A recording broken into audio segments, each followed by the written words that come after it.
guys, welcome back. Today I wanted to go over a much requested video. It is basically a vegan pantry and what I always have on hand at all times to create any kind of meals that I want to create at night. My pantry is probably the least functioning pantry that you'll ever come across. So I pulled everything out on the counter, otherwise you wouldn't be able to see anything. So I'm going to go through everything. These are things that I always have on hand so that I can create meals and things for the family. These right here that you see now are on my counter at all times. It's pretty much my smoothie area, like smoothie bar. Not everything, like the nutritional yeast right there doesn't go in a smoothie, and some of it doesn't go in a smoothie, but these are just things that I use more often, so that's why they're out, but a lot of them are smoothies. We have cacao nibs, dates, hemp, coconut sugar, nutritional yeast, almond flour, cashews, chia, coconut, almonds, pumpkin seeds, and flax. So those are all what I use for.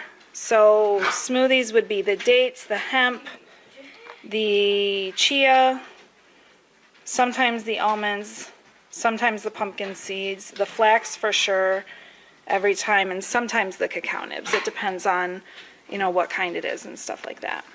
And then I'll just go through and show you guys what else I have in there. I always have the cake flour was for birthday season. It's almost out now. So cake flour, almond flour,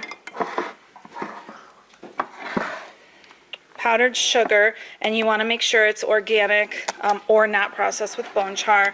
Sugar is processed with bone char. It makes it obviously not vegan. They did that a while ago because they people decided they liked it white. So now they do a process that kind of bleaches it, and they use charred animal bones to somehow, you know, change the color of that. So whenever I get powdered sugar or cane sugar, any of my sugars, it's organic so that I can guarantee that it's vegan. This is a little bit left of egg replacer I bought when we first went vegan. I don't know if I'm going to be getting that anymore because I'll get down to it right here. This is my favorite egg replacer, aquafaba.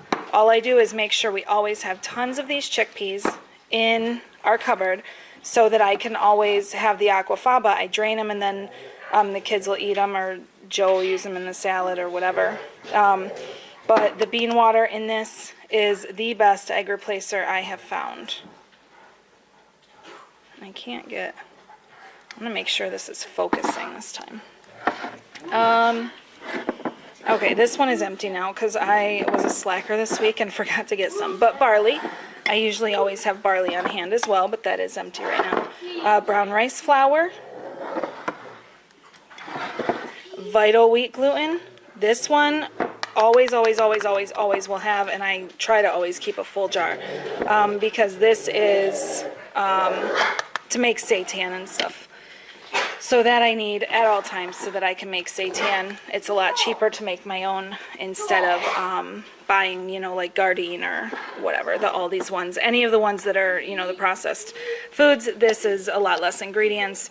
It tastes amazing, and I can control the, you know, the ingredients and stuff like that.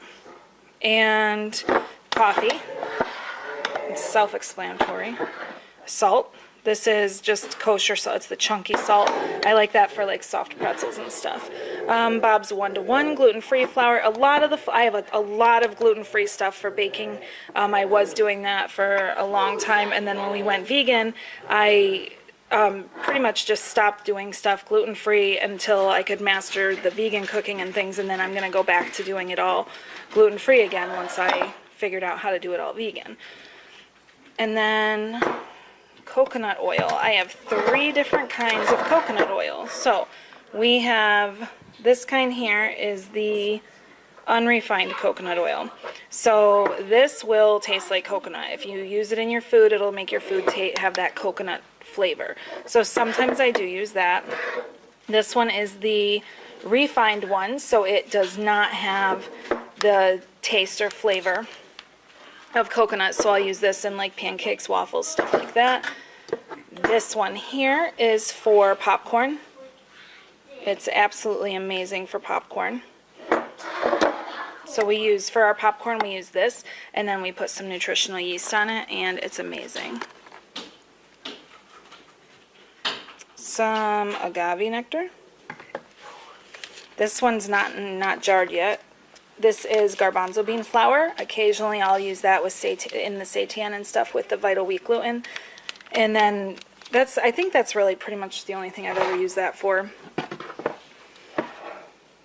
Salt, just regular, like table salt, sea salt. This is stock. And this one is massive that I got at Costco. It's a huge one. Always, always, always have that on hand as well. Brown sugar, again with the organic brown sugar so that it's vegan.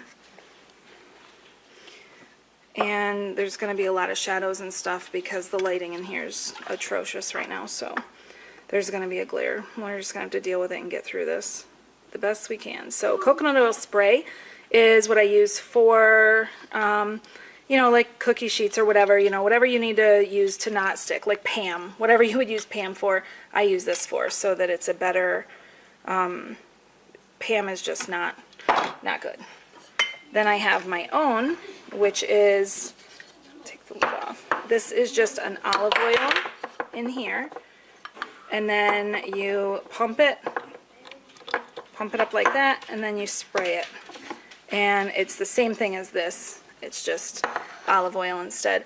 I don't really, both of them, like this has the olive oil flavor, which I don't like, and this one has the coconut flavor, which I don't necessarily care for either. You have to, it just depends on what I'm cooking for which one I use.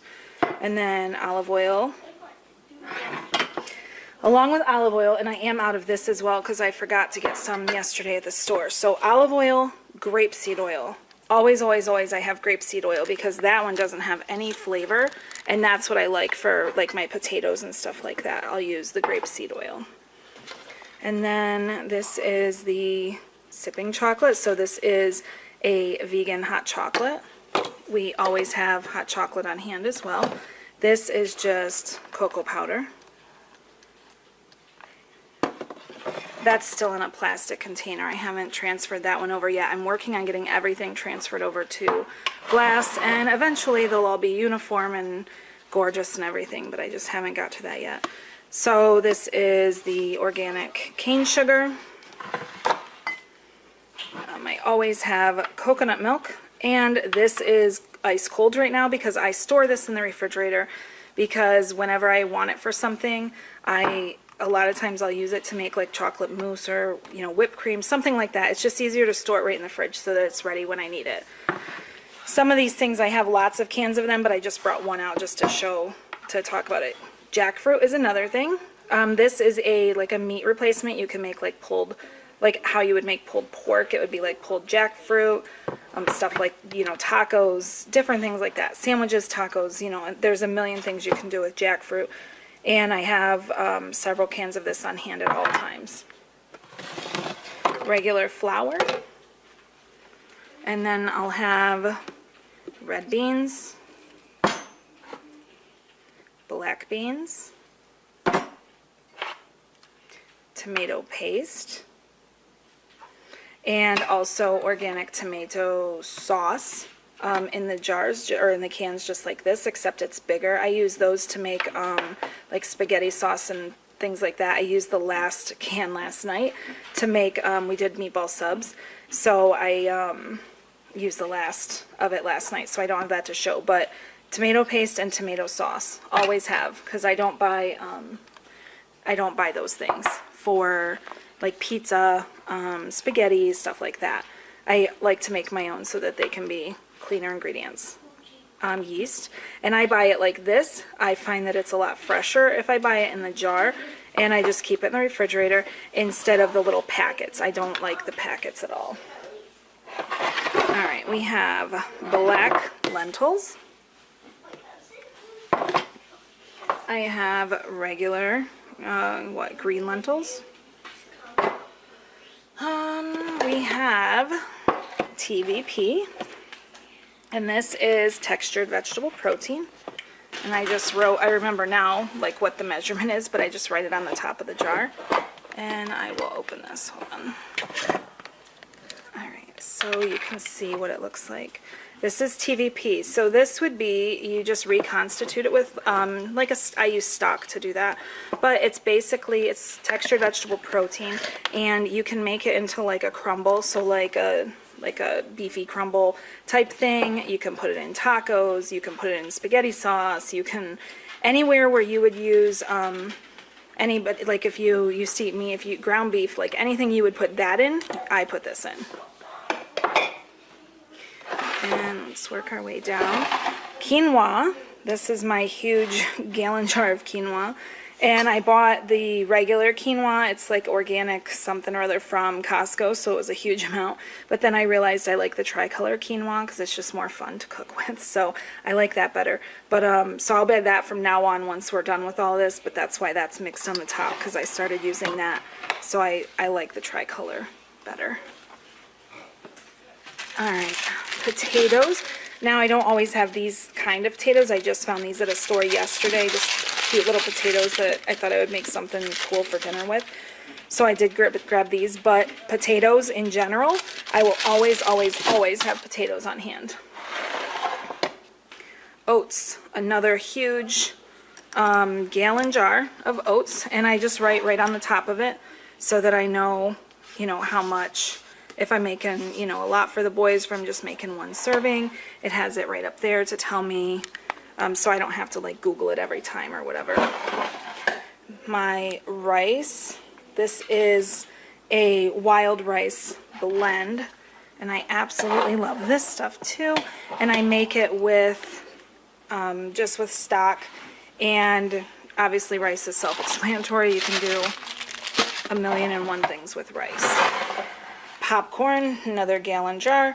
Now, these jars here came from Amazon. I'll have to look it up, but I think I got like, I don't know, they were crazy though, like super cheap, like very reasonable. These ones, so these were on Amazon. I think I got like, it was a 3 for, I don't know, maybe like $15 or something. I don't know, it was something really, really good. So you can look them up. They're just gallon glass jars on Amazon. These ones are from Target, and they're the gallon ball jars. And then these ones are just the little mason jars, and then these ones are the half-gallon mason jars. I love these ones a lot. And then I buy the plastic lids just because it is easier than the metal tin lids.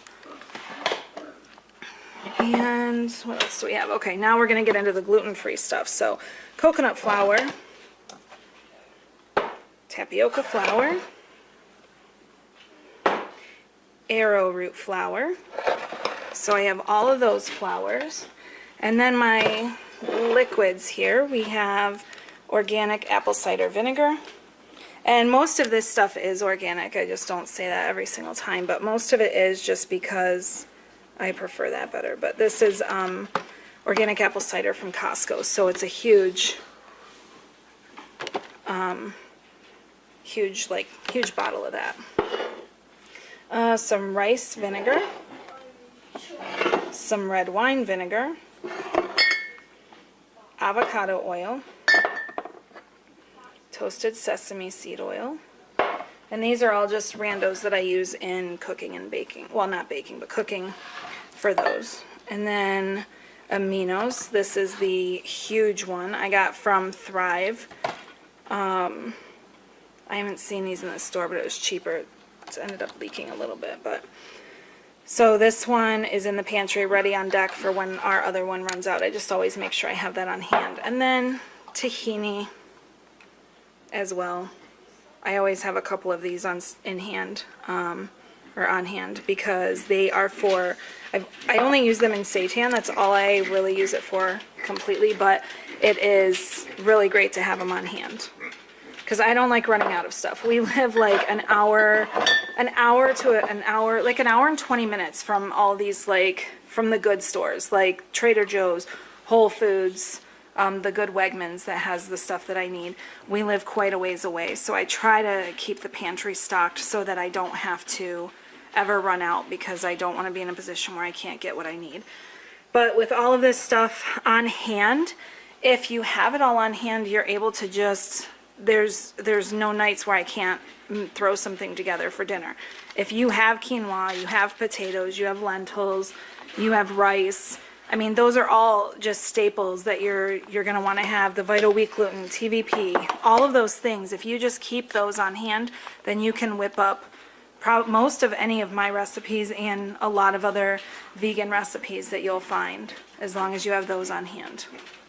So that's our pantry tour today. It's a little ghetto because I had to pull everything out because, like I said, it's very, it doesn't function very well at all. So I just wanted to get this out there and show you guys what a vegan pantry looks like and what kinds of, you know, meals you can make with those, and what kind, I'm tripping over the pig, what kind of, you know, different things that I like to have on hand at all times. So that's our vegan pantry. Thanks for watching. If you have any other video requests, just put them in the comments, or questions or anything. I'd be happy to do any videos you guys want to see. I know it's hard for families to go vegan or try to be vegan, or, you know, whatever. So if you have anything that can help, or anything I can do to help, I'd be more than willing to do that. So that's our vegan pantry. Be sure to subscribe. Like I said, give the video a thumbs up if these are the videos you enjoy, and we'll see you next time. Thanks for watching.